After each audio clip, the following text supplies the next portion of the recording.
الأسرة حصن وملاذ، والأسرة من أغلى النعم. صلاح الوالدين. الحمد لله رب العالمين، والصلاة والسلام على أشرف الأنبياء وسيد المرسلين.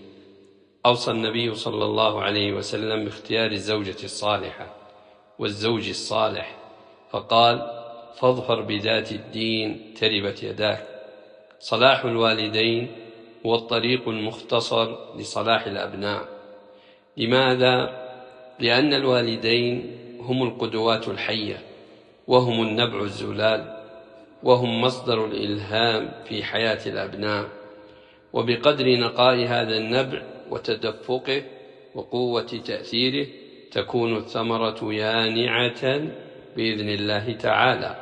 حينما يكون الوالدين محافظين على الصلاة ويتمتعوا بأخلاق حسنة وعلى جانب كبير من التقوى، ولا يتخوضون في المال الحرام ولا يقتحمون المحرمات، حينما تكون الأم مثالا حيا يقتدى به في حجابها وعفتها وسترها، حين ذاك يقتدي الأبناء بالآباء، وينشأ ناشئ الفتيان منا على ما كان عوده أبوه. وما دان الفتى بحجم، ولكن يعلمه التدين أقربوه.